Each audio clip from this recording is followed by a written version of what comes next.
ఈ నీచుడిని ప్రభువా సిలువ చేయడం 100% మరుగు చేయమని, మీ మాట నా నోట ఉంచమని, మీ బోరగా నన్ను వాడబడతాను కృప చూపించమని సహాయం చేయమని సేనవంచున్నాం తండ్రి. చూద్దాం, చాలా ప్రాముఖ్యమైన వాక్య సందేశం. వాక్యానికి వెళ్ళే ముందు నాకు ఒక ఆనవాయితీ ఉంది.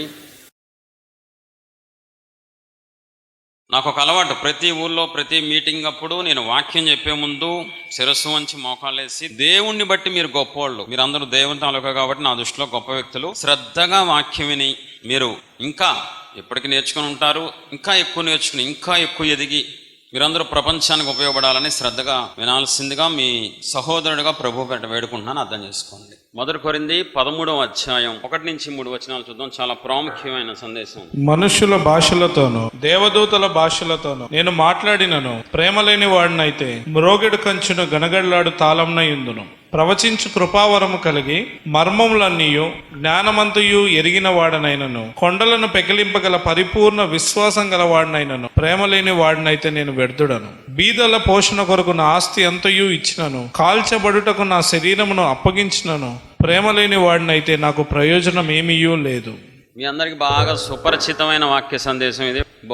విపరీతంగా చదివేసి ఉంటారు, విపరీతంగా వినేసి ఉంటారు, చాలాసార్లు చెప్పుంటారు. ఇక్కడ సేవకులు ఉన్నారు కాబట్టి, నాకన్నా చాలా సీనియర్స్ ఉన్నారు వయసులో, అనుభవంలో. అయితే ఇక్కడ పౌలు చాలా స్పష్టంగా అంటున్నాడు. 3 లైన్లు నన్ను బాగా కదిలించినాయి 3 వచనాల్లో. ప్రేమ లేని వాడినైతే 3 సార్లు రిపీట్ చేస్తూ, ఫస్ట్ టైం అంటాడు ప్రేమ లేని వాడినైతే నేను మ్రోగెడు కంచును గనగనలాడు తాళమునయందును అంటాడు. రెండోసారి అంటాడు ప్రేమ లేని వాడినైతే అసలు నేను వ్యర్థుణ్ణి అంటాడు. మూడోసారి అంటాడు ప్రేమ లేని వాడినైతే నాకు ప్రయోజనం ఏమీ లేదు అంటాడు. ప్రేమ లేని వాడనైతే రిపీట్ చేస్తున్నాడు. ప్రేమ లేని వాడినైతే ఇక్కడ చాలా ప్రాముఖ్యమైన మర్మం ఉంది. ఇప్పుడు నాకు తెలియగడుతాను, లోకంలో ప్రేమ లేని వాడు ఈ రోజులో ఎవడున్నాడండి? అసలు ఎంతో కొంత ప్రేమలో ఒకవేళ పర్సంటేజ్ మార్పు రావచ్చు, కానీ ప్రేమ అందరికీ కామన్గా ఉంటుంది. అయితే పౌలు ఏ ప్రేమ గురించి మాట్లాడుతున్నాడు? అదే కొరింథీ 13 చూడండి ఒకసారి. కాగా విశ్వాసము, నిరీక్షణ, ప్రేమ ఈ 3ను నిల్చును. కాగా విశ్వాసము, నిరీక్షణ, ప్రేమ ఈ 3 నిలుస్తాయి. వీటిలో శ్రేష్టమైనది ప్రేమే. అన్నిటికంటే ప్రాముఖ్యమైనది ప్రేమ అని పౌలు హెచ్చరిస్తున్నాడు సంఘానికి. దేవుని ఆత్మ కలిగి దేవుని చేత అపోస్తులుగా వాడబడుతున్న పౌలు ప్రేమ కలిగి ఉండండి, ప్రేమ లేకపోతే వ్యర్థం, ప్రేమ లేకుండా ఏం చేసినా ప్రయోజనం ఉండదు, అరే అని సంఘాన్ని పదే హెచ్చరిస్తున్నాడు. దేవుని పిల్లరా, ప్రేమలు 2 రకాలు ఈ భూమి మీద. 1 దేవుని ప్రేమ, 2 లోక ప్రేమ. తప్పదు, నన్ను క్షమించండి. ఒక పోలిక పోల్చాలి. సంసారానికి, భార్యాభర్తలు చేసుకునే సంసారం అది పవిత్రమైనది, పరిశుద్ధమైనది, దేవుడి ద్వారా ఏర్పడిన, దాంట్లో తప్పు ఏమీ లేదు. కానీ భార్యాభర్తలు కాకుండా ఈ భూమి మీద ఎవరు చేసుకున్న అది వ్యభిచారం అవుద్ది. ప్రేమ, దేవుని ప్రేమ సంసారముతో ఒకవేళ పోలిస్తే మీకు అర్థం అవడం కోసం, అంతేగాని అపార్థం చేసుకోవద్దు. ఎగ్జాంపుల్ మీకు చెప్తున్నా. దేవుని ప్రేమ సంసారంతో పోలిస్తే లోకపు ప్రేమ వ్యభిచారంతో పోల్చొచ్చు మనం, నా అభిప్రాయం. ఇప్పుడు సంసారం తప్పు కాదు, వ్యభిచారం దేవుడు చాలా అసహించుకుంటారు. కనీసం చూపును కూడా దేవుడు ఊరుకోరు, మాట దాకా కాదు, జస్ట్ కళ్ళతో చూసినా నేను పరిశుద్ధుడిని, మీరు కూడా పరిశుద్ధులుగా ఉండాలి. కాబట్టి దేవుడు అసహించుకుంటారు దేన్ని? వ్యభిచారాన్ని. అలాగే లోకపు ప్రేమను కూడా దేవుడు అసహించుకుంటారు. మనలో దేవుని ప్రేమ మాత్రమే ఉండాలి తప్ప లోక ప్రేమ ఉండే అవకాశం మనం ఎట్టి పరిస్థితుల్లో కలిగి ఉండకూడదు. అది ఎట్టి పరిస్థితుల్లో మనం మన జీవితంలో, మన హృదయంలో లోక ప్రేమ ఉండకూడదు. అర్థం చేసుకోండి దయచేసి. 1 యోహాను 4:8. దేవుడు ప్రేమస్వరూపి, ప్రేమ లేనివాడు దేవుణ్ణి ఎరగడు. దేవుడు ప్రేమస్వరూపి, ప్రేమ లేనివాడు దేవుణ్ణి ఎరగడంట. ప్రేమ లేకపోతే దేవుణ్ణి తెలుసుకోవడం అసాధ్యం, అసంభవం అంట. అలాగే చూద్దాం 1 యోహాను 3:10 చూద్దాం. దీనిని బట్టి దేవుని పిల్లలెవరో అపవాది పిల్లలెవరో తేటపడును. నీతిని జరిగించని ప్రతి వాడును, తన సహోదరుని ప్రేమింపని ప్రతి వాడును దేవుని సంబంధులు కారు.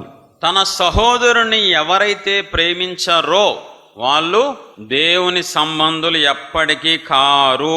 చాలా జాగ్రత్తగా అర్థం చేసుకోవాలి విలువైన వచనాలు. మనకు అన్నీ తెలుసని పప్పులో కాలేసి పప్పుచారులో పడుకుంటాం, లెగడం చాలా కష్టం అవుద్ది. మనకేం తెలియదని కూర్చోవాలి దేవుని సన్నిధిలో. అప్పుడు దేవుడు మాట్లాడటానికి సిద్ధంగా ఉంటారు, మాట్లాడతారు, సరిచేస్తారు. మన సహోదరులు మనం ప్రేమించకపోతే మనం దేవుని సంబంధంగా ఎప్పటికీ ఉండలేము, జీవించలేము, పిలవబడలేము. అలాగే 3:18 చిన్నపిల్లలారా, మాటతోనూ నాలుకతోనూ కాక క్రియతోనూ సత్యముతోనూ ప్రేమింతము. మాటతో నాలుకతో కాక క్రియతోనూ సత్యముతోనూ ప్రేమిద్దాం. ఇప్పుడు ఐ లవ్ యూ అనే మాట చాలా కామన్గా వాడేస్తారు, చిన్నపిల్లల దగ్గర నుంచి ముసలోళ్ళ దాకా. ఒకప్పుడు ఐ లవ్ యూ చెప్పాలంటే భయపడేవాళ్ళు. ఐ లవ్ యూ చెప్తే ఏయ్ లవ్లో పడ్డావా, గుంట్లో పడ్డావా. ఇప్పుడు అలా కాదు, ప్రతి ఒక్క కామన్గా మొగ ఆడ చిన్న పెద్ద ఆత్మీయులు అన్యులు చాలా కామన్గా I love you darling, love you, A sweet, yeah, common అయిపోయింది, ఈజీ. అసలు ఎంత ఈజీగా అంటే ఐ లవ్ యూ అని కసక్కని పొడుస్తాడు. ఇప్పుడే కదరా లవ్ యూ అన్నావు, అది ఇందాక, ఇప్పుడు నాకు నచ్చలేదు నువ్వు, అందుకే నా హేట్ యూ.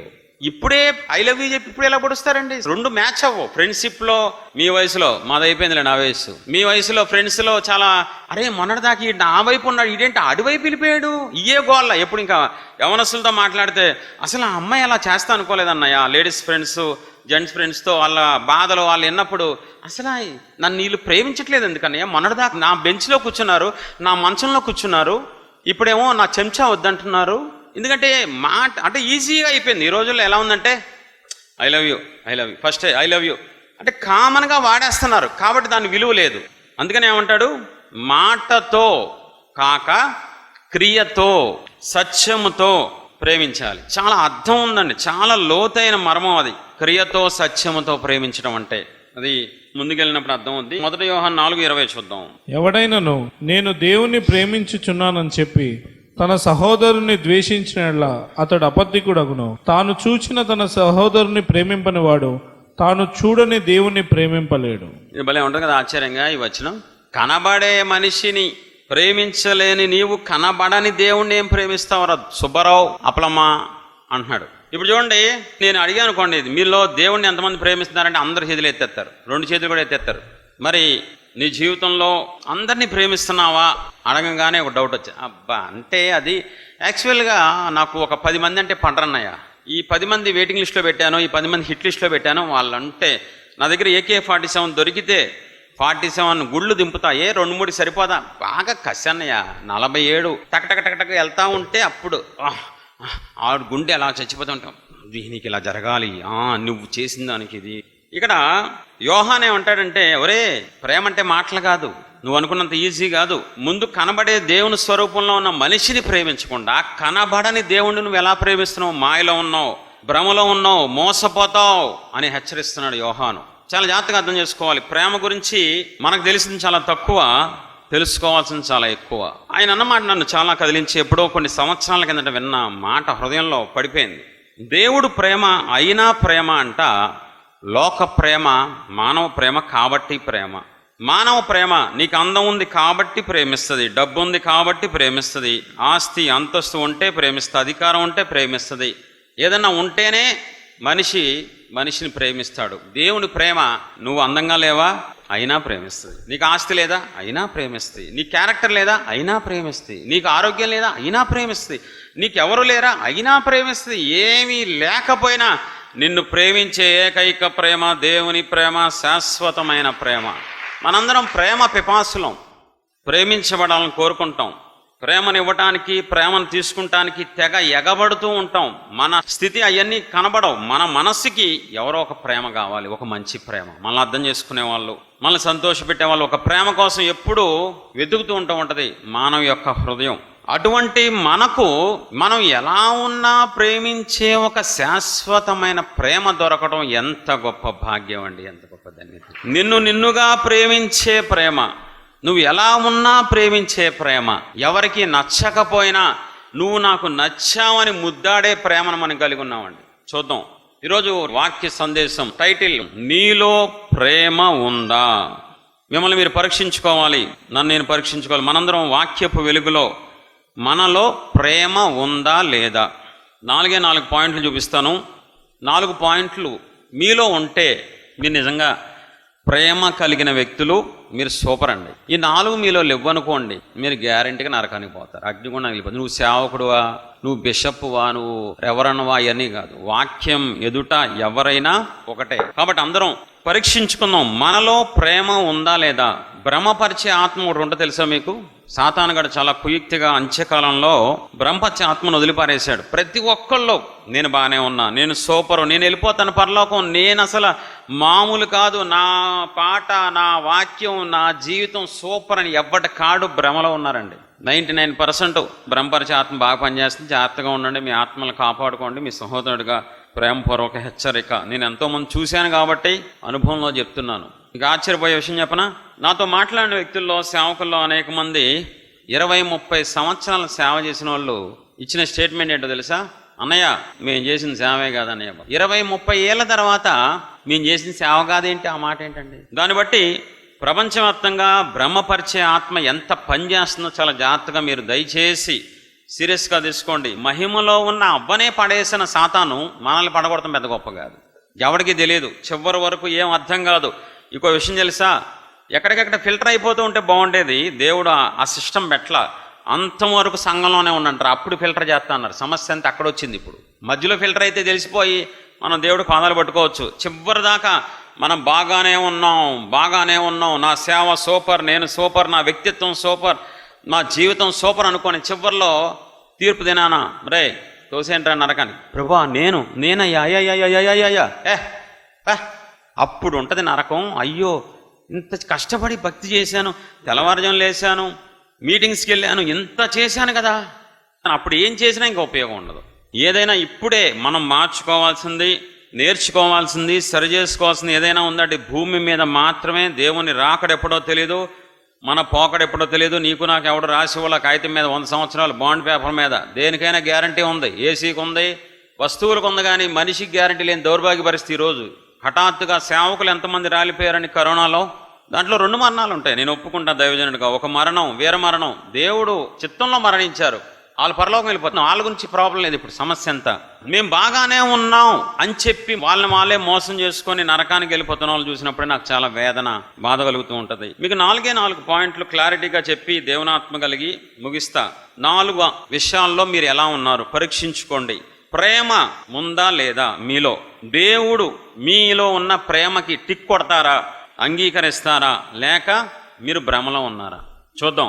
ఫస్ట్ది, ప్రేమ సహిస్తుంది, ప్రేమ ఓర్చుకుంటుంది, ప్రేమ భరిస్తుందండి. మార్కు సువార్త 8వ అధ్యాయం 32-33 వచనాలు. ఆయన ఈ మాట బహిరంగంగా చెప్పెను. పేతురు ఆయన చేయి పట్టుకుని ఆయన గద్దింపసాగాను. అందుకు ఆయన తన శిష్యుల వైపు తిరిగి వారిని చూచి, సాతానా, నా వెనుకకు పొమ్ము, నీవు మనుషుల సంగతులను మనస్కరించున్నావు గాని దేవుని సంగతులను మనస్కరింపకున్నావని పేతురుని గద్దించాను. మీకు చిన్నగా ఉందేమో, నాకు మాత్రం చాలా దారుణంగా ఉందండి. పేతురు ఆయన చెయ్యి పట్టుకొని విజిబుల్గా చూపించాను, కొన్ని క్లారిటీ వస్తుంది. ఈయన యేసయ్య అనుకోమాకండి, ఒకవేళ అయితే ఎమ్మటే వరాలు అడిగేవాళ్ళం. యేసు ప్రభు జస్ట్ క్యారెక్టర్. నేను పేతురు. ఆ సన్నివేశంలో చెయ్యి పట్టుకొని పేతురు, యేసు ప్రభు అడిగిన నేను పేతురుని, మీకు దూరం అవును కాక అని గద్దిస్తున్నాడు యేసు ప్రభువుని పట్టుకొని. ఈ లోకంలో మన పిల్లలు గద్దిస్తేనే మనం తట్టుకోలేం, మన వాళ్ళు గద్దిస్తేనే కోపం రగిలిపోద్ది లోపల నుంచి. సాక్షాత్తు భగవంతుణ్ణి పట్టుకొని, ఒక పరిశుద్ధుడిని పట్టుకొని, ఒక పాపి దేవుణ్ణి పట్టుకొని, మనిషి చెయ్యి పట్టుకొని అందరి ఎదుట గద్దిస్తున్నాడంట. గద్దింపు డార్లింగ్ అలా ఉంటుందా? దూరం అవును గాక అని అరుస్తున్నాడు యేసుప్రభు వారిని పట్టుకొని. లోపల ఎంత నొచ్చుకుని ఉంటారండి యేసుప్రభు. ఆయనకి మనసు ఉంది కదా మనలాగా, ఆయనకి హృదయం ఉంది కదా. ఈడేంట్రా, ఈడేవాడు, ఈడిని నేను పోన్లేమని చేపలు పట్టేవాడిని తెస్తే ఈడు నాకే సలహాలు ఇస్తున్నాడు, నన్నే గద్దిస్తున్నాడు. ఈడు లోపల ఎలా ఉంటుంది ఆయనకి? మనసున్న ప్రతి ఒక్కరికి బాధ కలిగించే విషయం, మనిషినే ఈడు నాకంటే చిన్నవాడు కదా, వయసులో చిన్నవాడు కదా అంటారు. ఇప్పుడు దేవుడు మనిషి, దేవుణ్ణి పట్టుకొని ఒక మనిషి గద్దిస్తున్నాడంట. అప్పుడు యేసుప్రభు వారు, ఒరే ఊరకొక్క చెప్ప, ఈ రోజు నుంచి నువ్వు వద్దురా నా శిష్యరకంలో, వెళ్ళిపో నువ్వు అని త్రోసేశారా? ఆలోచించిన ఒక్కసారి ఆ సన్నివేశంలోకి వెళ్ళండి.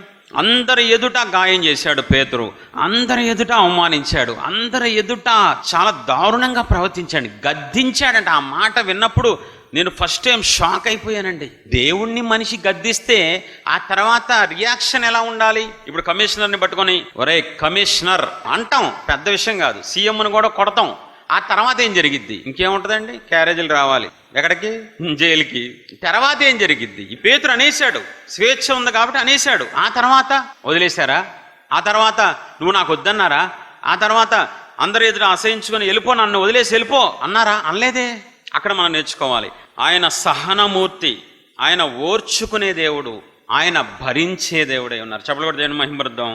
అలాగే చూద్దాం ఒకసారి ఇంకో సన్నివేశం. యోహాను 18:10-11 వచనాలు. సీమోను పేతురునొద్ద కత్తి ఉండినందున అతడు దాన్ని దూసి ప్రధాన యాజకుని దాసుని కొట్టి అతని కుడి చెవి తెగ నరికెను. ఆ దాసుని పేరు మల్కు. యేసయ్య, కత్తి ఒరలో ఉంచుము, తండ్రి నాకు అనుగ్రహించిన గిన్నెలోది నేను త్రావకుందునా అని పేతురుతో నేను. ఇప్పుడు చూడండి సన్నివేశం, మీకు అర్థమైందా? మీరు ఇలాంటి పెద్దగా చదవరు, ధ్యానించరు అనుకుంటా. ఆశీర్వాదం అనే పదం కనబడంగానే 3 స్కెచ్లతో 4 పెన్నులతో బైబిల్ అంతా పెద్ద పెద్ద పెద్ద పెద్ద ఆశీర్వాదం ఆశీర్వాదం ఆశీర్వాదం ఆశీర్వాదం చుట్టూతో ప్రదర్శనలు చెప్తే ఆశీర్వాదం వస్తుందా? చెప్పండి. ఇక్కడ సన్నివేశం అని చెప్పిన మీకు ఎగ్జాంపుల్ చెప్తా. మీకు కారు ఉందనుకోండి, మీరు డ్రైవింగ్ వచ్చిన వాళ్ళు అనుకోండి. ఎవడికో ముచ్చటపడి మీ తమ్ముడికో మీ అన్నయ్యకో ఎవడో ఒకడికి డ్రైవింగ్ నేర్పించారనుకోండి. 4 రోజుల పాటు శ్రద్ధగా రోజు గంట చెప్పరే ఇలాగా జాగ్రత్తగా స్టీరింగ్ ఇలా బ్రేక్ వేసుకోవాలి, జాగ్రత్తగా కటింగ్ చేసుకునేటప్పుడు కారు అని చెప్పారనుకోండి. 4 రోజుల తర్వాత మా వాడికి బాగా వచ్చిందని చెప్పేసి వెళ్తే కసక్కని గుద్దేసాడు అనుకోండి. మీరు ఉండగానే మీకు ఎలా ఉంటుంది? ఒకసారి ఇక్కడ పడుకున్నాను నువ్వు అంట. అరే పనికి మాలనాడు, సిగ్గులేని. అరే 4 రోజులు నేర్పించానురా, ట్రైనింగ్ ఇచ్చానురా. అరే గంట సేపు నీకు ఎలా డ్రైవింగ్ చేయాలో నేర్పించాను అంటారా అనరా? ఆ తర్వాత మళ్ళీ బాబాయ్ మళ్ళీ నేర్పించు నాకు అంటే, బాగా నేర్పిస్తారా నాన్న, ఒకసారి కర్ర పెట్టి నెత్తి మీద కొడతా, దరిద్రం వదిలిపోద్ది అంటారు. 3.5 సంవత్సరాలు ప్రేమ స్వరూపితో నడిచి పరిసయ్యులు శోధించిన, శాస్త్రులు అవమానించిన, తిండిపోతన్నా దెయ్యాలకు అధిపతన్నా ఏమాత్రం పట్టించుకోకుండా ప్రేమనే చూపిస్తూ ఓర్పుతో ఉన్న యేసు ప్రభువారి శిష్యుడుగా ఉండి ఏం చేశాడో తెలుసా? కత్తి తీసుకొని కసక్క నరికేశాడండి ఒకడిని. ఎవడైనా ఏమంటాడు తెలుసా? యేసయ్య ఇదా నేర్పించింది నువ్వు? ఇదా నువ్వు చెప్పే బోధకి కత్తి పెట్టి నరుకుతాడేంట్రా అంటారా? అనరా? చెప్పాలి. వస్తారాదా? ఈ మార్గం ఏంటి? యేసుప్రభువారి మార్గం. ఒక చెంప మీద కొడితే 2వ చెంప చూపించమని అహింసా పద్ధతి. ఈయనేం చేస్తున్నాడు? శిష్యుడు అని చెప్పి కసక్కని కత్తి పెట్టిన అరిగిపోని అతను రక్తం చూస్తున్నాడు. అక్కడ ఎంత కోపం వచ్చి ఉంటుంది, ఎంత బాధ వచ్చి ఉంటుంది. మీకు విషయం చెప్పనా? ఇదే పేతురుకి ముందే చెప్పారు కదండి, నన్ను పట్టుకుంటారా, నన్ను హింసిస్తారా, నేను చచ్చిపోతానికి వెళ్తానా అని చెప్పారా లేదా? పట్టించుకున్నాడా? మనసులో పెట్టుకున్నాడా? నువ్వేమన్నా అనుకో, నేను చేయాల్సింది నేను చేస్తా అని చెప్పి నరికేస్తే అమ్మయ్యా ఈ రోజుతో ఇన్ని వదిలిచ్చేసుకుందాం అని యేసుప్రభువు వారు వదిలించుకున్నారా? పేతుర్ని వదిలేశారా? చాలా జాగ్రత్తగా అర్థం చేసుకోవాలి. మీలో కొంతమంది గుర్తుందా, మీ లైఫ్లో ఫ్రెండ్షిప్ని వదిలేశారు. మాట తేడా వచ్చి గుర్తుందా? అన్నదమ్ములు విడిపోయారు, అక్క చెల్లి విడిపోయారు, తల్లి బిడ్డలు కొంతమంది విడిపోయారు, కేవలం సహనం ఓర్పు లేక. యేసుప్రభువు వారి శిష్యుని వదులుకోలేదండి. 2 ఇన్సిడెంట్లు చూపించా. ఇది కొత్తగా కాదు, కొన్ని సంవత్సరాలు, అప్పటికే 3.5 సంవత్సరాలు అయిపోయింది ఇన్సిడెంట్. ఈయన శిష్యరేఖం మొదలుపెట్టి సంవత్సరాలు అయినా పేతురులో మార్పు కనబట్లా. పేతురు దేవుణ్ణి ప్రేమించేంతగా ప్రేమించట్లా, గణపరచట్లా. అయినా ఓర్చుకుంటున్నారు, అయినా సహిస్తున్నారు, అయినా భరిస్తున్నారు. 3వ సన్నివేశం చూపిస్తాను. యోహాను సువార్త 21వ అధ్యాయం 2 నుంచి చూద్దాం. సీమోను పేతురును, దిదుమ అనబడిన తోమాయు, గలిలియలోని కానాను ఊరివాడగు నతానీయులను, జబదై కుమారులను ఆయన శిష్యుల్లో మరి 2 కూడి ఉండిరి. సీమోను పేతురు, నేను చేపలు పట్టబోదునని వారితో అనగా, వారు మేమును నీతో కూడా వచ్చేదమండ్రి. చూడండి, సిలువ ఎక్కక ముందు కొంతకాలం కిందటేమో గద్దించాడు. ఫస్ట్ సన్నివేశం అది. అయినా ఓర్చుకున్నారు. తర్వాత ఇంకా రేపు అనగా ఇవాళ రాత్రి పట్టుకుంటానికి వస్తే కత్తి పెట్టి నరికి గాయం చేశాడు. అయినా ఓర్చుకున్నారు. 3 రోజులు అయిపోయింది, ఆయన తిరిగి లేచారు. కొన్ని రోజులు అయింది. ఈ లోపల అయ్యగారు ఏం చేస్తున్నారు తెలుసా? కుక్క తోక వంకర వెనక్కి తీసి. ఈ అయ్యగారు వెళ్ళిపోయేది కాకుండా పేతురు, నేను చేపలు పట్టబోదునని వారితో అనగా, వారు మేమును వచ్చేదము. ఈ అయ్యగారు చెడిపోయింది కాకుండా 10 మంది చెడగొడుతున్నాడు. ఇప్పుడు యేసుప్రభువు వారికి అది తెలిసి ఏం చేయాలి? ఇలాంటి నీచుడిని ఇంకా జీవితంలో వీడితో మాట్లాడకూడదు, వీడి దగ్గరికి వెళ్ళకూడదు అనుకుంటామా లేదా? మనమైతే అక్కడ ఆ సన్నివేశం జరిగిద్ది. చేపలు పడటానికి వెళ్తారు, రాత్రంతా ప్రయాసపడతారు, పొద్దున్నే ఆయన కనబడి పిల్లలారా తినటానికి అన్నం. మళ్ళీ ఎవడైనా వస్తాడండి?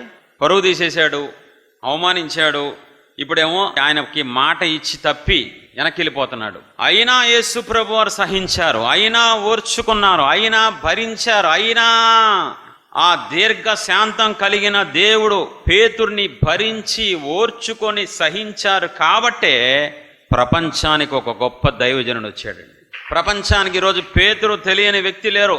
కొత్త నిబంధనలో సేవకులందరికీ ఇన్ఛార్జిగా ఒకప్పుడు చాలా బాధ పెట్టిన తర్వాత రోషం కలిగిన సేవ చేసి ప్రపంచానికి అదిమించేశాడు పేతురు. సహనంతో ఓర్పుతో దేవుడు పేతురు మారేదాకా అలా భరిస్తూనే వచ్చారు. ఇది గొప్ప పాఠం, మనం నేర్చుకోవాల్సిన విషయం. ఇప్పుడు నేను అంటాను, అమ్మలారా అక్కలారా, మీరు కూడా ఇలాగ యేసు ప్రభువారు లాగా మీ జీవితంలో పేతురు లాంటి వాళ్ళు మీ లైఫ్లో ఎవరైనా ఉంటే భరిస్తున్నారా, సహిస్తున్నారా, ఓర్చుకుంటున్నారా అని నేను అన్నా అనుకోండి, ఆయన యేసేయండి, ఆయన దేవుడండి. ఇలాగ నువ్వు అంటూ ఉండు, దేవుడు ఉండే ప్లేస్కి వెళ్ళవు నువ్వు. ఎందుకంటే ఆయన దేవుడు అండి. ఆయన దేవుడు ఉండే ప్లేస్కి మనం వెళ్ళలేం కదండి. ఎక్కడికి వెళ్తామండి? నరకానికి వెళ్తామండి. దేవుడులాగా మనం మారితేనే కదా దేవుడు ఉండే లోకానికి వెళ్ళేది. చాలా జాగ్రత్తగా అర్థం చేసుకోవాలి. చూడండి, ఒక మనిషిని చూపిస్తాం మీకు. అపోస్తులు 16:23. వారు చాలా దెబ్బలు కొట్టి వారిని చెరసాల్లో వేసి భద్రముగా కనిపెట్టవాలని చెరసాల నాయకునికి ఆజ్ఞాపించిరి. అతడు అట్టి ఆజ్ఞను పొంది వారిని లోపల చెరసాల్లోనికి త్రోసి వారి కాళ్లకు బొండ వేసి బిగించెను. మనలాంటి మనిషే పౌలు కూడా. మనలాంటి శరీరంతో ఉన్నాడు, నొప్పి వస్తుంది, బాధ కలిగిద్ది మనసుకి శరీరానికి. అన్యాయంగా ఏ తప్పు చేయకుండా పౌలుని కొట్టారండి. రక్తం వచ్చేలా కొట్టి దేశ ద్రోహులు వేస్తారు చూసారా, పెద్ద పెద్ద బొండలు అంటే చైన్స్ వేస్తారు చూసారా. అప్పుడప్పుడు మనం చూస్తూ ఉంటాం, చంపేసిన హంతకులను తీసుకెళ్తూ ఉంటారు పెద్ద పెద్ద చైన్లు వేసుకొని. అలాగా రాత్రి రక్తపు మడుగుల్లో ఉన్న పౌల్ని అలా ఉంచితే పౌలు సహనంతో ఓర్పుతో ఒక్క మాట కూడా ఎవరిని అనకుండా, సొనగకుండా, ఆయాసపడకుండా కీర్తనలు పాడితే దేవుడు భూకంపాన్ని కలగజేశారు అక్కడ. అప్పుడు చెరసాల నాయకుడు చచ్చిపోదాం, ఇంకా ఖైదీలు పారిపోయారేమో అనుకొని తన కత్తి తీసుకుని తనే కసక్కని పొడుచుకుంటుంటే, వద్దు చెరసాల అధిపతి బాబో, అయ్యారు బాబో, చచ్చిపోద్దా చచ్చిపోదు, మీ ఇక్కడే ఇగో అందరూ ఇక్కడే ఉన్నారు, ఏం చచ్చిపోదు, నువ్వు చచ్చిపోదు, ప్లీజ్ ప్లీజ్ ప్లీజ్ ప్లీజ్. బిగ్గరగా అరుస్తాడంటండి. ప్రేమ కలిగినవాడు కదా పౌలు. ఎదురోళ్ళకి హాని జరుగుతుంటే తట్టుకోలేకపోతున్నాడు, బిగ్గరగా అరుస్తున్నాడు.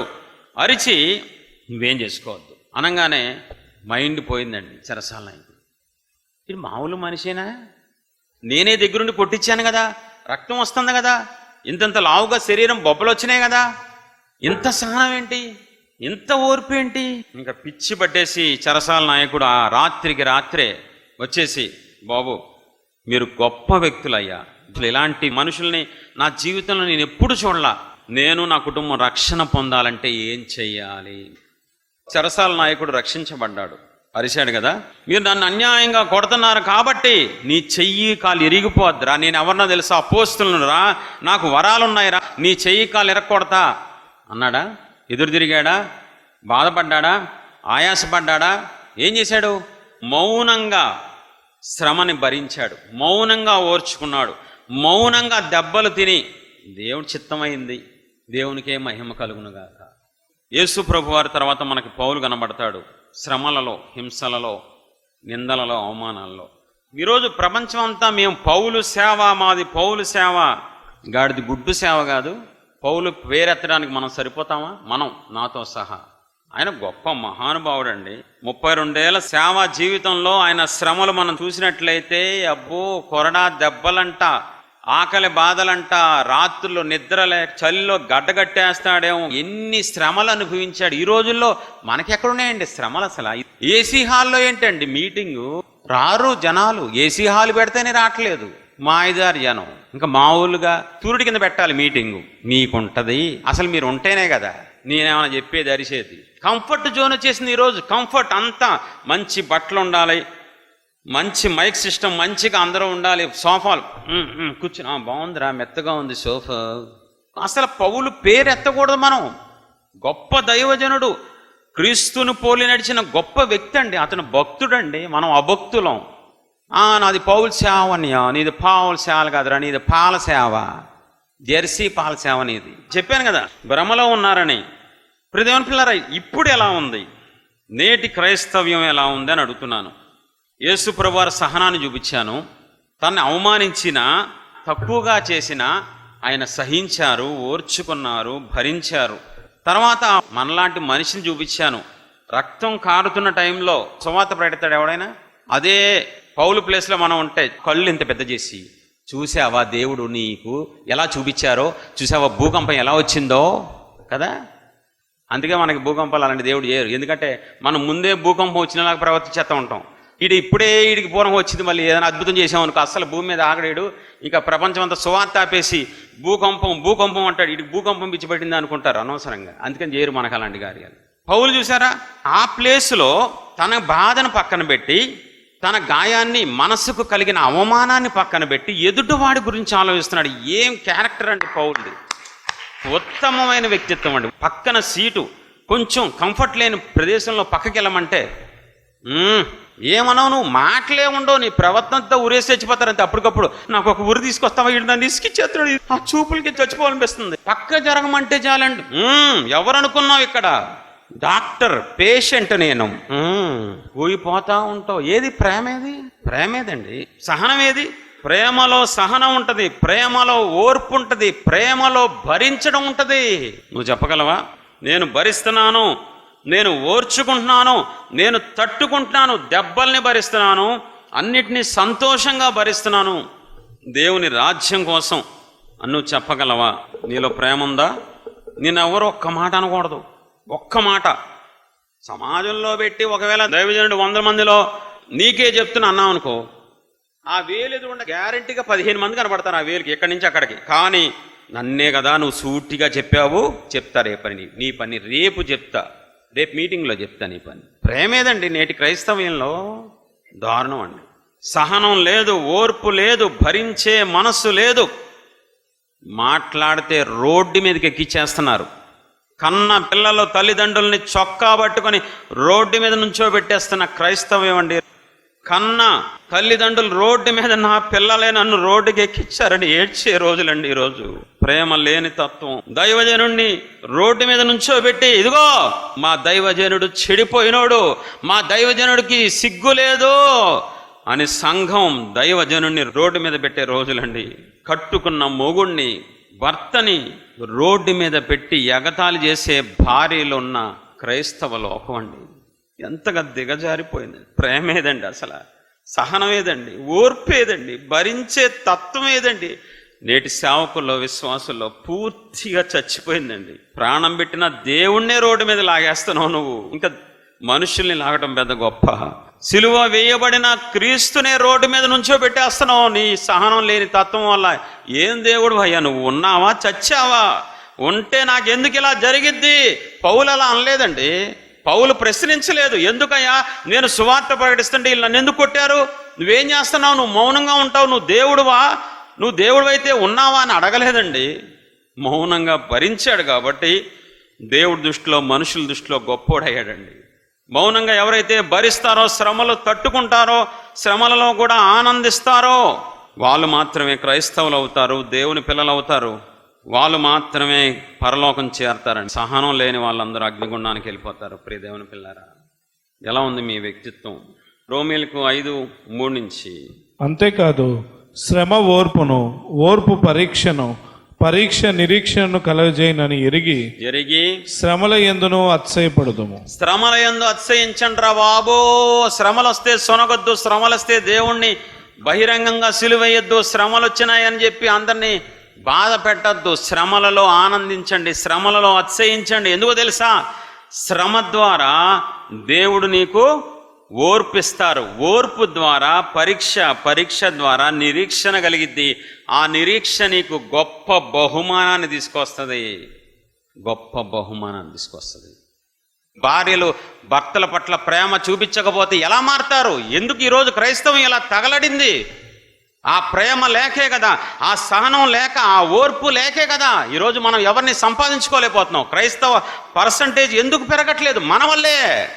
మన సహనం లేని తత్వం వల్లే, మన ఓర్పు లేని తత్వం వల్లే, భరించలేని తత్వం వల్ల చిన్న దానికి గొడవలు, పెద్ద దానికి గొడవలు, చిన్న చిన్న విషయాలకి భార్యాభర్తలు క్రైస్తవులు అని చెప్పి ప్రార్థనలు చేసుకుంటున్నామని చెప్పి గొడవలు పడి రోడ్డు మీదకి వెళ్ళిపోతున్నారండి చండాలంగా. మిమ్మును బట్టే కదా అన్యజనులు లేదు నా నామం దూషణ పాలైపోతున్నారే. వాళ్ళు ఎప్పుడు గొడవ పడతారా? వాళ్ళు భార్యాభర్తలే కానీ ఎప్పుడు ప్రేమ ఉండదురా, వాళ్ళలో ఐకమత్యం ఉండదురా. మీరు అలా తగలడండి, మీ పిల్లలేమో దరిద్రంగా తగలడతారు, మీ పిల్లలు మిమ్మల్ని చూసి గొడవలు నేర్చుకుంటారు. క్రైస్తవ స్త్రీలలో ఏది సహనం అని అడుగుతున్నా. కుటుంబాలు మారాలంటే సహనం కలిగి ఉండాలి, భర్తలు మారాలంటే ఓర్పు కలిగి ఉండాలి, తల్లిదండ్రులు మారాలంటే సహనంతో ఓర్పుతోనే నువ్వు మార్చుకోగలవు. నీ ప్రవర్తన ద్వారా రక్షించబడతారని మర్చిపోతావు. నువ్వు ప్రార్థన చేసేసి కొంతసేపు లెగిసి ఎల్లవే నువ్వు పెద్ద మొగుడు అయితే మాత్రం తెత్తే మాత్రం అదే నువ్వు నేర్చుకుంది క్రైస్తవంలో. ఒక సహోదరు ఉందంట, ఒక ఆవిడ, నిజంగా జరిగింది. ఒక దైవజనుడు ఆవిడని అడిగారంట, అమ్మా ఎలా భరిస్తున్నావు అమ్మా, శాడిస్టోడు కదా, రోజు కొడతాడు, అసహ్యంగా మాట్లాడతాడు, కొన్ని సంవత్సరాల నుంచి ఎలా భరిస్తున్నావు చెప్పమ్మా, నాకు తెలుసుకోవాలందంటే ఆ విశ్వాసి అందంట ఆడావిడ, అయ్యా నేను భరించడం గొప్పే ఉందండి, నా యేసయ్య నా కోసం భరించిన దాంతో పోల్చుకుంటే ఈ శాడిస్ట్ దానికోసం నా దేవుడు రక్తం గార్చి ప్రాణం పెట్టారు. నాలాంటి చెడిపోయిన దానికోసం 33.5 సంవత్సరాలు బలైపోయిన దాంతో పోల్చుకుంటే నా భర్త చేసే పనులు నాకు పెద్దగా అనిపించట్లేదండి. నా భర్త శాడిస్టే, కానీ నాకేం పెద్దగా ఆయన ప్రేమతో ఆయన త్యాగంతో పోల్చుకుంటే నాకు నా భర్త చేసింది పెద్దగా ఏమనిపించదండి. కొంచెం బాధ అనిపించినా ప్రభువా అంటే ఎమ్మటే మనసు సెట్ అయిపోద్దండి. అలా కొంతకాలం తర్వాత తన భర్త పూర్తిగా మారిపోయి రక్షించబడ్డాడంట. దేవునికి మహిమ కలుగునుగాక. భర్తని డూ అంటారు, భర్తని గౌరవించరు, భర్తని ప్రేమించరు, భర్తకి ఇష్టమైన అలవాట్లు చేసుకోరు. బిజినెస్ చేస్తున్నావా భర్తతో, సంసారం చేస్తున్నావా? ప్రేమేది? భార్యాభర్తల్లో ప్రేమ కనబడదు, తల్లి పిల్లల్లో ప్రేమ కనబడదు, దైవజనులు విశ్వాసుల మధ్య ప్రేమ కనబడదు, ఎవరి మధ్యలో ప్రేమ కనబడదండి. ఎంతసేపు లావాదేవీలు. పెళ్లి చేసుకుంటానికి నీకు ఎంత ఉంది ఆస్తి, నాకు 1/2 ఎకరం ఉంది, తల మీద బట్టతల, నీకు ఎటు వెళ్ళిపోతుందండి క్రైస్తవ్యం. మనం అనేక మందిని రక్షించాలంటే సహనంతోనే రక్షించగలం, ఓర్పుతోనే రక్షించగలం, ప్రేమతోనే రక్షించగలం. సేవకులారా, మన విశ్వాసుల్ని మార్చుకోవాలంటే సహనం కలిగి ఉండాలి, ఓర్పు కలిగి ఉండాలి, భరించే మనస్సు ఉండాలి. ప్లేట్ ఇలా ఇసిరితే రూమ్లో ఇలా 4 సౌండ్లు చేసేది ప్లేటు. నేను సేవకుడు అవ్వకముందు ఉప్పు తగ్గితే ప్లేట్ ఇసిరేవాడిని అండి. ఏంటి ఉప్పు తగ్గింది? ఈరోజు చప్పయ్య అయినా ఏ అన్నా నేను బ్రతికేది తినటం కోసం కాదు కదా, నా దేవుని రాజ్యం కోసం ఎలా ఉన్నా తినేస్తాను. మార్పు, మనలో మార్పు రావాలి. మనలో క్రీస్తు పూర్వం ముందు ఎలా ఉన్నాం అలా ఉంటే ఇంకా అర్థమే ఉంటుందండి. మరి నీలో ప్రేమ ఉందా, సహనం ఉందా? ప్రేమ ఉంటే ఖచ్చితంగా సహనం ఉంటుంది. దేవుని ప్రేమ ఉంటే ఖచ్చితంగా దేవుని సహనం ఉంటుంది. ఈ మాట చూడండి, చాలా ఆశ్చర్యంగా ఉంటుంది. 2 తెస్సలోనిక 3:5 చూడండి ఒకసారి. దేవుని యందలి ప్రేమయు క్రీస్తు చూపిన ఓర్పును మీకు కలుగునట్లు. క్రీస్తు చూపిన ఓర్పును అండర్లైన్ చేసుకోండి, ఇలాంటి అండర్లైన్ చేసుకోండి ప్రియ దేవుని పిల్లారా.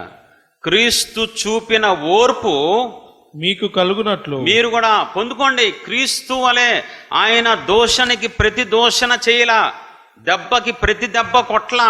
ఆయన ముఖం మీద పిడిగుద్దులు పేట్మని గుద్దినప్పుడు ఆయన ఒక్కసారి తిరిగి గుద్దారనుకో, ఒకసారి ఊహించుకోండి. మనం మామూలుగా కొట్టుకుంటాం కదా, ఒకడు కొడితే మనం తిరిగి కొడతాం కదా.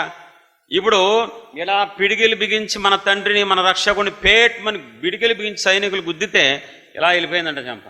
అబ్బా అని మానసిక బాధ, శారీరక బాధతో యేసుప్రభు వారు ఇలా తిరిగి భరించారు, ఓర్చుకున్నారు. కాబట్టే ఈరోజు మనకు రక్షణ వచ్చిందండి. ఈరోజు రక్షణ వచ్చింది. అలాగే మీరు కూడా క్రీస్తునకు కలిగిన ఓర్పుని కలిగి ఉండండి, ఓర్చుకోండి. శ్రమలు వస్తాయి, ముందే చెప్పారు యేసుప్రభు, నా నిమిత్తము జనులు మిమ్మల్ని హింసిస్తారు, నిందిస్తారు, చెడ్డ మాటలు పలుకుతారు, ఓర్చుకోండి, సంతోషించండి, భరించండి, నా దగ్గర నేర్చుకోండి, నన్ను అడగండి మీకు ఇస్తాను సహనాన్ని, నన్ను అడగండి మీకు ఇస్తాను ఓర్పుని, నన్ను అడగండి నా మనసు మీకు ఇస్తాను. అడిగేవాడు ఎవడున్నాడు? అయ్యా ఆడు అంత చూడయ్యా, అయ్యా నా మొగుడు అన్యాయంగా కొడుతున్నాడయ్యా, అన్యాయంగా నా మూడు కాల్చే తీసే ప్రభు, నీకు 150 రూపాయలు మొక్కుకున్నాను ప్రభు. చివరికి నీకు బతుకు చేయడా 150 రూపాయలు, మీ ఆయన వాల్యూ, మీ ఆయన కాలు చేయి 150 రూపాయలు పడిపోయింది అనమాట. వాడికి తెలిస్తే ఉరేసుకుని చచ్చిపోతాడు, గుండా చచ్చిపోతాడు. నువ్వు ఎంతమందిని రక్షించావు అని అడుగుతా దైవజనుడిగా. దేవుని ఆత్మ కలిగి దేవుని సన్నిధిలో నిజంగా నువ్వు క్రైస్తవుడు అయితే, నిజంగా నువ్వు దేవుని బిడ్డవైతే నీ జీవితంలో ఎంతమందిని రక్షించావు? నీ సహనం చేత, నీ ప్రేమ చేత, నీ ఓర్పు చేత. చాలామందిని అడుగుతూ ఉంటాను, ఎంతమంది రక్షించా? అబ్బే నీదో బతుకు, నువ్వు క్రైస్తవుడివి, నువ్వు ఒక క్రైస్తవురాలు. ఎవరిని రక్షించకుండా నువ్వు ఎక్కడ పోదాం అనుకుంటున్నావు? నరకానికి పోతావా? నీ ఇష్టం. ఇప్పుడు మీలో కొంతమంది డౌట్ రావచ్చు, క్రీస్తునకు కలిగిన ఓర్పు మనకి ఎలా వస్తున్నాయా? దైవజనుడా, ఒక్కటే, దేవునితో నిత్యము ఎవడైతే సహవాసం చేస్తాడో తెల్లవారుజామున, కొంతకాలానికి వెంటనే అవ్వదు కానీ కొంతకాలం ప్రాసెస్ అది, కొంతకాలం తర్వాత ఖచ్చితంగా క్రీస్తు మనస్సు, క్రీస్తు ఓర్పు, క్రీస్తు పోలిక నీకు వచ్చేస్తాయి సేనామంలో. ఇలా చెప్పానని చాలామంది పొద్దున్నే లెగిసి ఇంకా వీళ్ళ కష్టాలు, ప్రభా ప్రభా ప్రభా ఎక్కడ ఆగాను అయ్యా, ఒక్కసారి గుర్చేయండి అయ్యా, గబుక్కున్నాం నిద్ర వచ్చింది 4 కదా ప్రభా, ప్లీజ్ అయ్యా, ఎక్కడ ఆగాను? ప్రభా ప్రభా గుర్తొచ్చింది, నిన్న సాయంకాలం ప్రభా నన్ను నిన్న రోడ్డు మీద వస్తున్నాం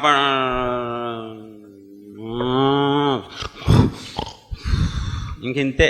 తెల్లవారుజాను వ్యక్తిగత సమావేశంలో యేసు ప్రభు తలకే బాగుంది, నీ బతుకు ఇదే, నా ముందు నన్ను రా ప్రభువా, రండి ప్రభువా, రండి నాతో కూర్చొని సహవాసం చేయండి, ఆడుకుందాం, మాట్లాడుకుందాం అంటది. ఇదేమో నా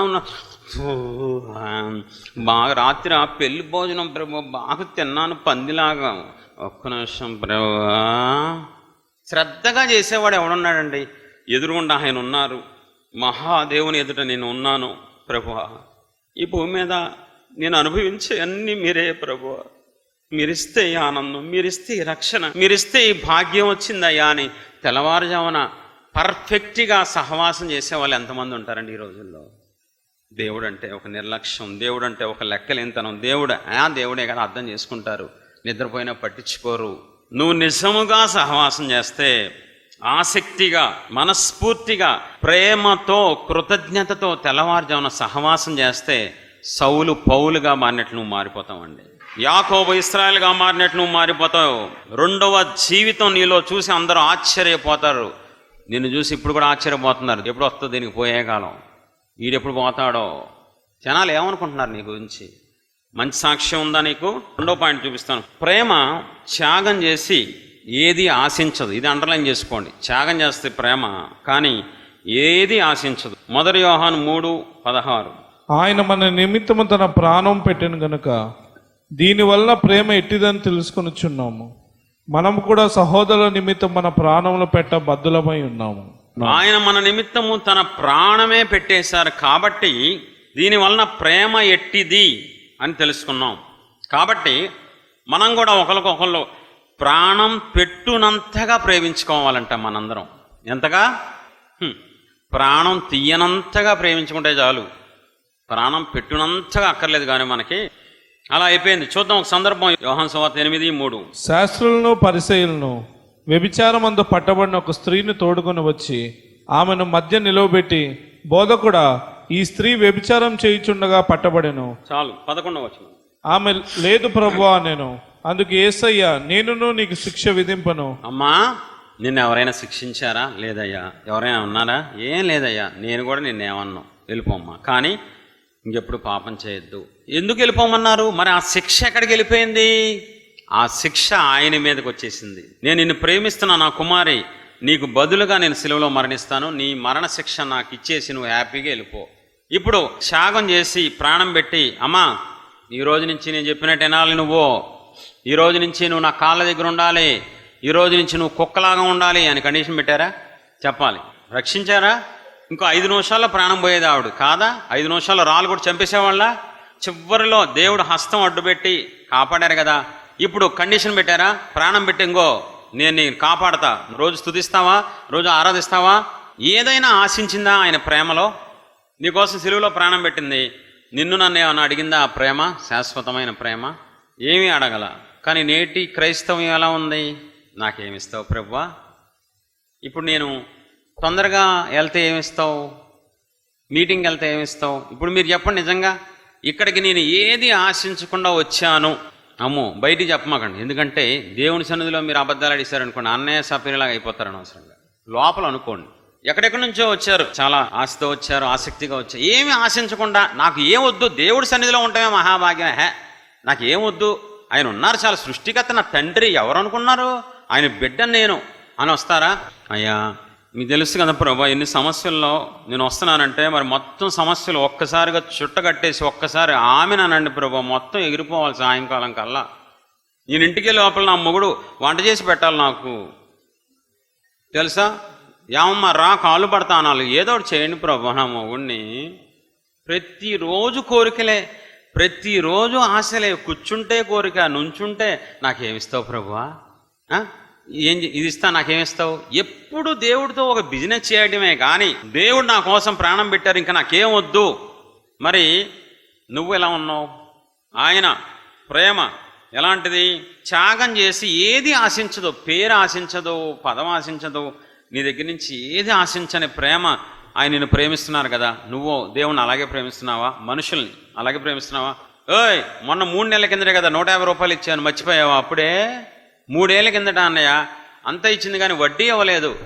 అన్నీ నీకు గుర్తుంటాయి, మొత్తం గుర్తేసుకుంటావు, లోపల వేసుకుని పెద్ద మెమరీ కార్డు వేసుకొని. మనిషిని చూపిస్తాం ఇప్పుడు. దేవుడు అంటారు కదా, ఆదికాండం 14:14, అబ్రాము తన తమ్ముడు చెరపట్టబడనని విని తన ఇంట పుట్టి అలవర్చబడిన 315 మండుగురిని వెంట పెట్టుకొని దాను మటుకు ఆ రాజును తరిమెను. రాత్రి వేళ అతడును అతని దాసులను వారికి ఎదురుగా మొనలు తీర్చి వారిని కొట్టి దమస్కునకు ఎడమతట్టున ఉన్న హోబా మటుకు తరిమి ఆస్తి యావత్తు తిరిగి తెచ్చి తన తమ్ముడైన లోతును అతని ఆస్తిని, స్త్రీలను, ప్రజలను తిరిగి తీసుకుని వచ్చాను. లోతు అడిగాడా?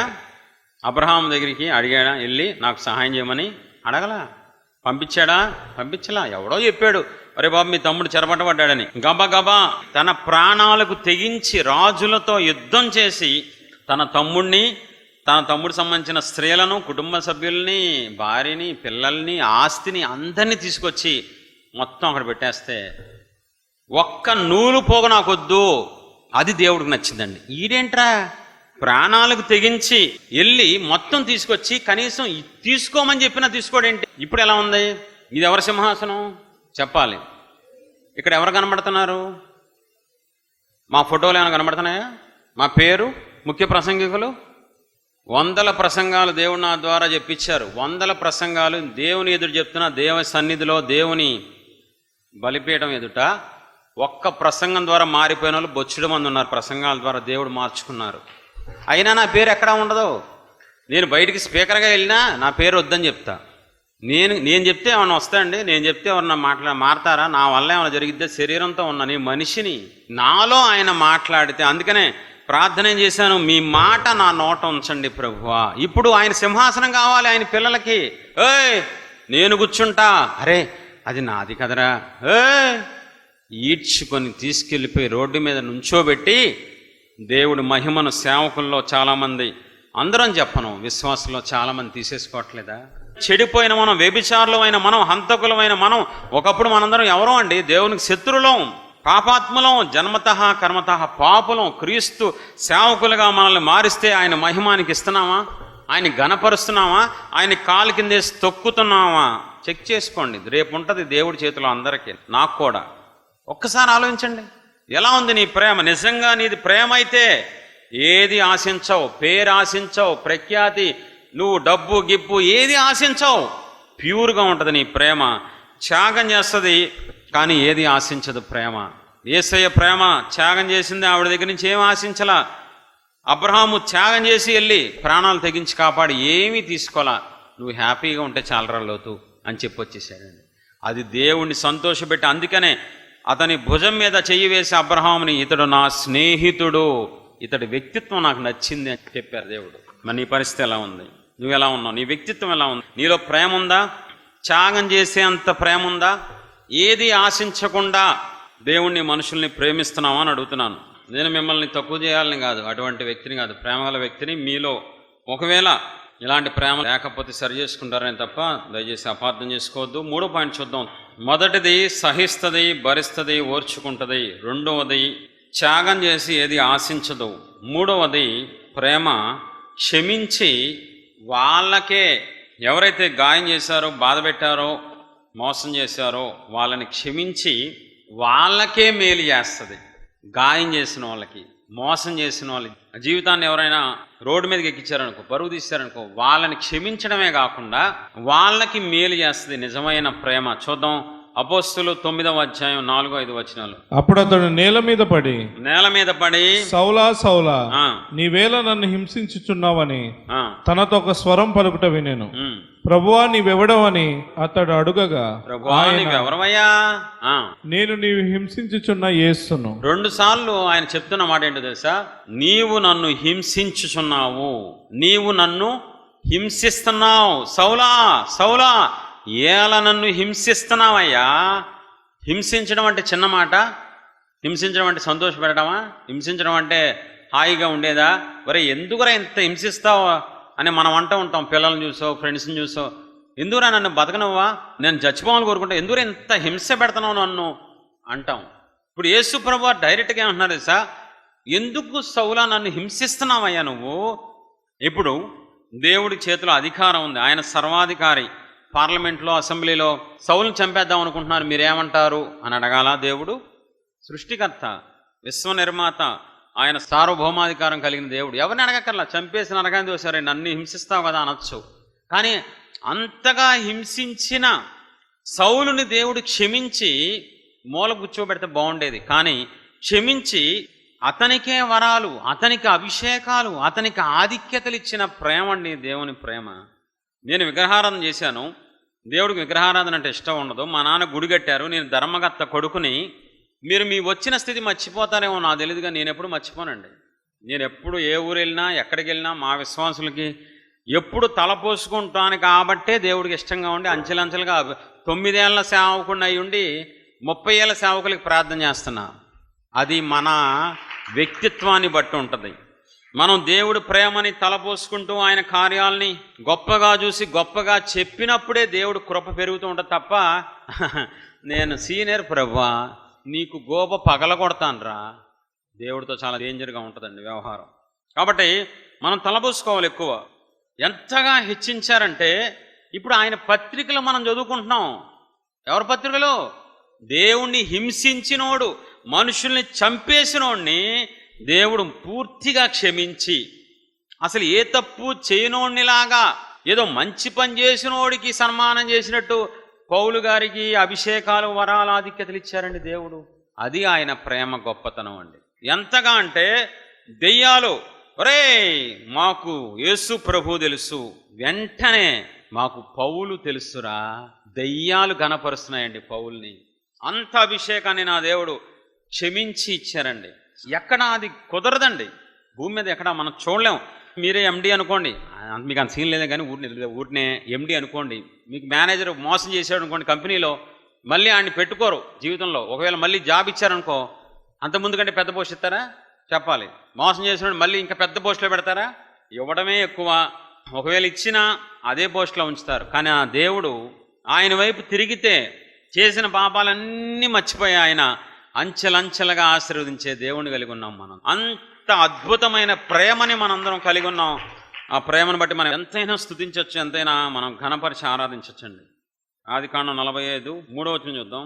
అప్పుడు యేసేపు, నేను యేసేపును నా తండ్రి ఇంకా బతికి ఉన్నాడా అని అడిగినప్పుడు అతని సహోదరులు అతని సముఖమందు తొందరపడి అతనికి ఉత్తరం ఇయ్యలేకపోయేది. ఇప్పుడు యోసేపు సొంత అన్నలు అన్నయ్య ప్లీజ్ అన్నయ్య మీరు చెప్పినట్టే ఏంటాను అన్నయ్య అని ఏడుస్తాడు.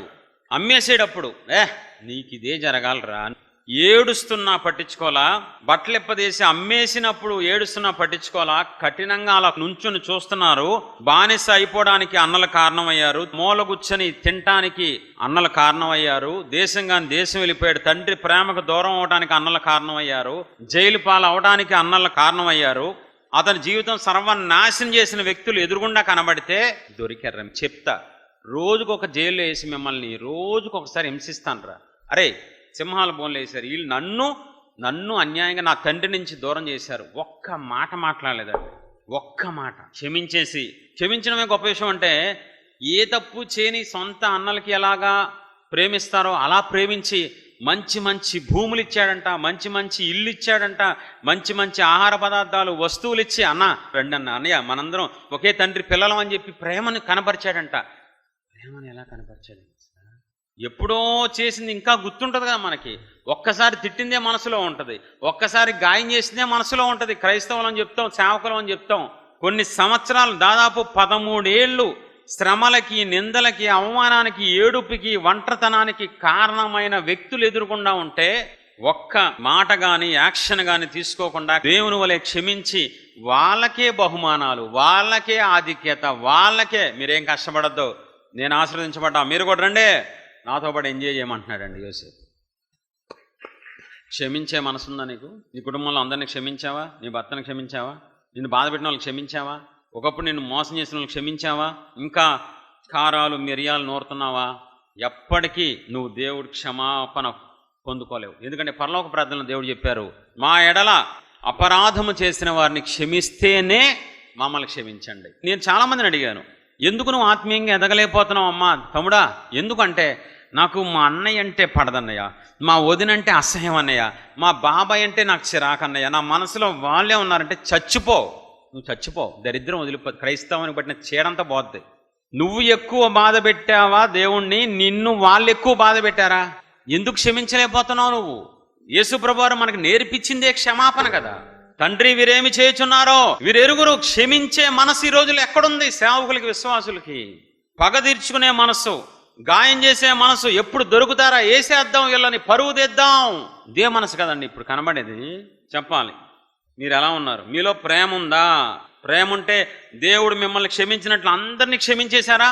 నాకు ఒకడు విశ్వాసిగా ఉన్నప్పుడు, ఆత్మీయుడే, ఇద్దరం కలిసి పరిచర్య చేసాం. విశ్వాసిగా ఉన్నప్పుడు 3 లక్షలు దండం పెట్టా, ఒరే ప్లీజ్ రా, అప్పులు ఉన్నాయిరా, అప్పులు తీర్చుకుంటా, కొంచెం బిజినెస్ చేసి నాకు లాభం రా, అరే మాట ఇస్తున్నాను రా అన్నాడు. ఇంకా నిలవలేదండి ఆడు రూపాయి కూడా. 3 లక్షలు వడ్డీకి తీసుకొచ్చాను, లక్షల అప్పుల పాలు అయిపోయానండి. కొంతకాలం అడిగితే కుదరదు, ఇస్తా. ఇప్పుడు ఏంటి? ఒకే దైవజనుడు, విశ్వాసం, ఒకే చర్చిలో వాళ్ళం, కలిసి ఉన్నాం, కలిసి జర్నీ చేసాం, కనీసం ఇవ్వలేకపోతున్నాను రా కూడా అంటలా లేవు. ఏంటి ఇప్పుడు? ఇదో క్రైస్తవ్యం, అది క్రైస్తవ్యం. మోసపోయిన నేను అంచెలంచెలుగా ఆశీర్వదించబడ్డ, మోసం చేసిన పనికిమాలినోడు అక్కడే ఉన్నాడు. నేను మోసపోయి నా దేవుని వైపు చూసి ఈరోజు ప్రపంచానికి ఆశీర్వాదంగా, రాష్ట్రాల ప్రజలకి ఆశీర్వాదంగా మారానండి. ప్రియ దేవుని పిల్లారా, నేను అందరినీ క్షమించేసా. ఇప్పుడు అతని మీద నాకు కోపం లేదు, అతని మీద నాకు ఆయాసం లేదు. ఎందుకంటే నా దేవుడు నన్ను క్షమించారు, అది నాకు గొప్పగా అనిపిస్తుంది. నా దేవుడు నా పాపాలన్నీ క్షమించారు, నా దోషాలు మన్నించారు, నా అతిక్రమాల్ని తుడిచివేసి నన్ను కొత్త వ్యక్తిగా మార్చారండి నా దేవుడు. ఆ ప్రేమ ముందు, ఆ క్షమాగుణం ముందు నాకు ఎవరిది పెద్దగా బాధ అనిపించట్లేదండి, ఎవరి పెద్దగా తప్పులు అనిపించట్లేదు. నా పాపం ఎదుట నన్ను బాధ పెట్టిన వాళ్ళ పాపాలు చిన్నగా అనిపిస్తున్నాయి. మరి నీ పరిస్థితి ఏంటి? నీ భర్తనే క్షమించలేని బతుకు నీది. నా భర్తని నేను క్షమించలేనయ్యా, చచ్చిపో. నువ్వు అర్జెంటుగా చచ్చిపోయావు అనుకో, నేను ఇక్కడ పాస్టర్లు అందరం కలిసి వచ్చేస్తాం, పరదేశులం మేమే చేస్తాం కార్యక్రమం. ఎందుకు? నువ్వు బ్రతుకున్నా నీలాంటి వాళ్ళ వల్ల క్రైస్తవ్యానికి ఉపయోగం ఉండదు. నిర్జీవ స్థితి, నువ్వు చచ్చిన స్థితిలో ఉండటం, పేరుకు మాత్రమే బ్రతుకుంటున్నావు, కానీ నువ్వు చచ్చినోడితో సమ. నీ వల్ల ఎవరో రక్షణ పొందరు, నీ వల్ల దేవుడికి సంతోషం ఉండదు, నీ వల్ల నీ కుటుంబానికి మేలు జరగదు. నీ ఇలాంటి వాళ్ళు బతికితే ఏంటి, సస్తే ఏంటండి? చెప్పండి. దేవుడు ఏం కోరుకుంటున్నారో తెలుసా మన దగ్గర నుంచి? రక్తం కాచి ప్రాణం పెట్టి ఏం కోరుకున్నారో తెలుసా మన దగ్గర? ఏం ఆశిస్తున్నారో తెలుసా? ఎక్కడ తెలుసుకుంటారు ఈ రోజుల్లో? ఏమిస్తావో ప్రభువా, లప్పెత్తావా ప్రభువా, కప్పెత్తావా, కప్పని నోట్లో పెట్టి కసకనేసేస్తారు నోరు, అప్పుడు సరిపోద్ది. ఏం కోరుకుంటున్నారు నా దేవుడు? ప్రాణం పెట్టి నా తండ్రి నా దగ్గర నుంచి ఏం ఆశిస్తున్నారు? ఎవరికైనా ఆశ ఉందా? ప్రార్థన చేసావు ఎప్పుడైనా, ప్రభువా నా ఎడల మీ వాంఛ ఏంటి, నా ఎడల మీ కోరిక ఏంటి, మీ ఉద్దేశం ఏంటి, నిన్ను ఏం చేస్తే మీరు ఆనందిస్తారు? నాకు కొండంత సంతోషం ఇచ్చారు, ఆకాశం అంత ఆనందాన్ని, ఆశీర్వాదం ఇచ్చారు ప్రభు అని ఎవరైనా అడుగుతారండి? ఇంకా పెద్ద సేవకుని అవ్వాలి, నేను డాక్టర్ బిషప్ రెవరెండ్, ఇంకా ప్రపంచ దేశాలకు వెళ్ళిపోవాలి, ఆయనకి ఫోన్ ఫ్లైట్ ఉందంట, నాకు లేదు ప్రభువా. ఇవే కానీ నా ఎడల మీకేముంది ప్రభువా? ఆయన మన ఎడల ఏం కోరుకుంటున్నారు తెలుసా మీకు ఆ విషయం? మనం నడుస్తుంటే, మనం మాట్లాడుతుంటే, మన ప్రవర్తన చూసి జనాలు చెప్పుకోవాలి, అబ్బా అరే దేవుడు కనబడుతున్నాడు నీలో, దేవుని ప్రేమ కనబడుతుందిరా నీలో, దేవుని త్యాగం కనబడుతుందిరా నీలో, బా దిగిపోయావురా, క్రైస్తవుడు అంటే నువ్వురా. ఆ మాటలు వినాలని దేవుడు చెవులు ఎదురు చూస్తున్నాయండి. ఏమంటున్నారో తెలుసా నా దేవుడు? సాతాను కనబడుతున్నాడు, అరే ఎందుకురా అహంకారం అంతా, ఎందుకురా వచ్చిన స్థితి మర్చిపోయావు, కుక్క నిన్ను చూస్తుంటే దెయ్యాన్ని చూసినట్టు ఉందిరా, అమ్మ తల్లి నీ ప్రవర్తన చూస్తుంటే దెయ్యం చూసినట్టే ఉంది. దేవుడికి ఏడుపు మిగిలిద్దండి. నా దేవుడు నిన్ను చూసి ఏడుస్తారు, ఎందుకా నేను ప్రాణం పెట్టింది, ఎందుకని రక్తం కార్చింది? నా స్వరూప్యం పోయిందనే కదా, నశించిన దాన్ని వెదకి రక్షించడానే కదే నేను వచ్చాను. నీ ప్రవర్తన ఎలా ఉంది? నీ ప్రసంగాలు ఎవరికి కావాలండి? నీ బిరుదులు ఎవరికి కావాలి? క్రీస్తు స్వరూప్యంలోకి నువ్వు వచ్చావా రాలేదా? నీ మాట తీరు, నీ పద్ధతి మారి క్రీస్తు బిడ్డవలే నువ్వు నడుస్తుంటే అబ్బా దైవత్వం ఉట్టి పడుతుందండి. దేవుని లక్షణాలండి. ఆ ప్రేమ ఏంటండి? ఆ దీనత్వం ఏంటండి బాబా? మంచితనం ఏంటండి? అసలు బాబా ఆ క్షమాగుణం ఏంటండి అని అంటున్నారా? నీ బతుకు తేడా, సాతానికి నీకు పెద్ద తేడా లేదంటున్నారా? ఏమనుకుంటున్నారు జనాలు? నువ్వు దేవుని ఎదుట నువ్వు ప్రవర్తిస్తావు, జనాలు ఇచ్చే దాన్ని బట్టి నీకు ఆశీర్వాదం శాపం వస్తుంది. నువ్వు గనక ఎలా పడితే అలా జీవించావు అనుకో, దేవుడు చూస్తూ ఊరుకునే చేతకాని దేవుడు కాదు నా దేవుడు. తాట తీసి ఒక్కొక్కరిని చుక్కలు చూపించేస్తారు. దేవుడితో రెండో కోణం ఉంటుంది. ఒకటి ప్రేమస్వరూపి అయితే, రెండు దహించు అగ్ని అయిన దేవుడు. కాల్చి పారేస్తారు మనల్ని, అగ్నిగుండంలో వేసి పారేస్తారు. 4వ పాయింట్, ప్రేమ తనను తాను తగ్గించుకొని ఎదుటి వారిని హెచ్చిస్తండి. ప్రేమ, నిజమైన ప్రేమ, దేవుని ప్రేమ తనను తాను తగ్గించుకొని ఎదుటి వాళ్ళని ఘనపరిచేదే నిజమైన దేవుని ప్రేమ అండి. ఒకసారి యోహాను సువార్త 13:5. అంతటా పల్లెములో నీళ్లు పోసి శిష్యుల పాదాలు కడుగుటకును తాను కట్టుకొని ఉన్న తువాలుతో తుడుచుటకును మొదలు పెట్టాను. ఇది చెప్పడానికి భలే చెప్తారండి. ప్రసంగాలు చేయమంటే మన పాస్టర్లు ఏమనుకోవద్దు, అబ్బో మైక్ ఎరక్కొట్టేస్తారు. ఇంకా మైక్ పగలగొట్టి రెండో మైక్ తీసుకుంటారు. చూపిస్తున్నారా? ఆయన మనకి మాదిరిగా ఉన్నారు. మరి మీరు అంత తగ్గించుకుంటున్నారా? మహాదేవుడై ఉండి పాతాళం వరకు తగ్గించుకొని మనుషుల పాదాలకు పట్టుకోవడం ఏంటి? అసహ్యంగా పాపుల పాదాలు, పరిశుద్ధుడు పట్టుకోవడం ఏంటి? సర్వశక్తిమంతుడు బలహీనుల పాదాలు పట్టుకోవడం ఏంటి? దేవుడు మనిషి పాదాలు అసలు ఏ పోల్చాలో నాకు అర్థం కావట్లేదు. ఆయన అంతా తగ్గించుకొని వాళ్ళని హెచ్చిస్తున్నారు. అరే, ఎప్పుడైతే యేసు ప్రభు వారు వాళ్ళ కాళ్ళు పట్టుకుంటే వాళ్ళు గొప్పలు ఎవరు ఆటోమేటిక్గా చెప్పాలి. ఆయన తగ్గించుకొని శిష్యుల్ని ఘనపరుస్తున్నారండి. అది ప్రేమ అంటే. ఈరోజు ఎవరున్నారండి? నేను, నా గురించి చెప్పండి, నా గురించి పాంప్లెట్ వేయరా, నా గురించి చెప్పరా, నా గురించి ఎక్కువ మాటలు మాట్లాడరా, ఇంకా నీ గురించి చెప్పుకుంటా ఉంటే యేసుప్రభు గురించి ఎప్పుడు చెప్పాలి? పుణ్యకాలంతో అయిపోయేట ఉంది. తగ్గింపే లేదు నేటి క్రైస్తవ్యంలో. ప్రతి ఒక్కడో, కొంతమంది సేవకులండి ఇంకా 3 ఏళ్ళు అయితే చాలు, అయిపోయింది సీను. పెద్ద పెద్ద సేవకులను పట్టుకొని కూడా డూ అంటారు, గౌరవం లేకుండా మాట్లాడతారు. అదేం ప్రేమో? నువ్వు సేవకుడు, నేను సేవకుడినే. అలా అన్నందుకే కోరహుని కసక్కని వేసి పారేస్తారు. నువ్వు నాయకుడివే, నేను నాయకుడిని అన్నందుకే. ఆ గర్వం రాకుండా చూసుకోండి. అందరూ ఒకటి కాదు. చాలామందికి నచ్చదు ఈ మాట. సేవకులందరూ ఒకటే. అందరూ ఒకటేనా? సరే, అందరూ ఒకటైతే మరి అందరిలాగా నువ్వు ప్రాణాలు తెగించట్లేదు ఎందుకు? అందరిలాగా సమస్తాన్ని ఎందుకు విడిచిపెట్టట్లేదు? అందరిలాగా రోషం కలిగి ఎందుకు జీవించట్లేదు? అందరిలాగా అందరూ ఒకటే. నిన్న వస్తే మాత్రం నేను మాత్రం తక్కువ తిన్నానా? నువ్వు తక్కువే తిన్నావు. అందరూ సమానం అనుకున్నాడు కాబట్టే నాయకుడు అవ్వలేదని, నాయకుడు ఆశించాడు కాబట్టే కోరహు పట్టిన గతి మామూలుగా పట్టలేదండి. మోషే జోలికి వెళ్ళినందుకు పెద్దల్ని గౌరవించాలి, అభిషిక్తుల్ని గౌరవించాలి. పెద్ద పెద్ద సేవకులు, వాళ్ళ అనుభవాలు గొప్పవి. వాళ్ళు చాలా కష్టపడి హై రేంజ్కి వెళ్ళారు. వాళ్ళు ఎన్నో శ్రమలు భరించి ఆకలి బాధలతో ఎంతో కష్టపడి పైకి వెళ్ళారు, అభిషేకం పొందుకొని, కృప పొందుకొని. వాళ్ళు మనకి మాదిరిగా ఉన్నారు. వాళ్ళని గౌరవించకుండా నేను ఇవాళ కదా రేపు అక్కడికి వెళ్ళిపోతాను, అది కరెక్టేనా? ఒకసారి అపోస్తులు 10:25. పేతురు లోపలికి రాగా కొర్నేలి అతన్ని ఎదుర్కొని అతని పాదముల మీద పడి నమస్కారం చేశాను. పేతురు కాళ్ళు పట్టుకుని నమస్కారం చేయడం ఏంటండి? కొర్నేలి కొత్త నిబంధనలో కాళ్ళు పట్టుకోవడం ఏంటి? ఎవరో 1, 2, 3 వచనాలు చూడండి, ఒకసారి షాక్ అయిపోతారు. కొర్నేలి ఎవడో బచ్చాగాడు, తిండి లేనివాడు, అడుక్కునేవాడు కదా. 1, 2 వచనాలు. ఇటలీ పటాలం అనబడిన పటాలంలో శతాధిపతి అయిన కొర్నేలి అని ఒక భక్తి 100 మంది సైనికులకి అధిపతి అండి. అతడు తన ఇంటి వారందరితో దేవుని యందు భయభక్తులు గలవాడై ఉండి ప్రజలకు బహు ధర్మం చేయించు పెద్ద ట్రస్ట్ అప్పులో నడిపించాడంట అయ్యగారు. ఎల్లప్పుడూ దేవునికి ప్రార్థన చేయవాడు, ప్రార్థనాపరుడు, భక్తిపరుడు, సైన్యాధిపతి, అధికారం ఉంది, పనోళ్ళు ఉన్నారు. ఎవరక్కడ అంటే మనుషులు వస్తారు, ఆస్తిపాస్తులు ఉన్నాయి. ఇంత ఉన్నోడు ఏమీ లేనోడులాగా పేతురు ఇంట్లోకి రామో దైవజనుడు వచ్చాడని చెప్పి టక్మని కాలు పట్టేసుకుంటున్నాడంట. ఏం తగ్గింపు అండి, ఏం తగ్గింపు? అన్నీ ఉన్న ఇస్త్రాకు అనిగనిగా ఉంటుందంట, ఏమి లేని ఇస్త్రాకు ఎగిరెగిరి పడిద్దంట. మరి నువ్వు ఎగిరి పడుతున్నావా, అనిగా ఉన్నావా చూసుకో ఒకసారి. దేవుడు మెచ్చుకునేది, దేవుడు సంతోషించేది మన తగ్గింపును బట్టి మాత్రమే. మనుషులుగా మనకే నచ్చదు అహంకారం మాటలు, గర్వపు మాటలు చూసారే, ఎందుకురా వీడికి ఇంత అహం, ఎందుకురా దీనికి ఇంత గర్వం. మరి దేవుడు ఎలా మెచ్చుకుంటారు? అహంకారులను ఎదిరించి దీనులకు మాత్రమే కృప చూపిస్తా అన్నారు. నీలో అహం ఉంటే, గర్వం ఉంటే దేవుడు కృప ఎప్పటికీ నీకు రాదు, ఆశీర్వాదం రాదు. ప్రజలకి నువ్వు దీవెనగా మారటం అసాధ్యం. ప్రియ దేవుని పిల్లారా, ప్రేమ తనను తాను తగ్గించుకొని ఎదుట వాళ్ళని ఘనపరుస్తుంది. హృదయ లోతుల్లోంచి ఎదుట వాళ్ళని మెచ్చుకుంటున్నావా, లేక పైకి మెచ్చుకొని లోపల నేనే గొప్ప అనుకుంటున్నావా?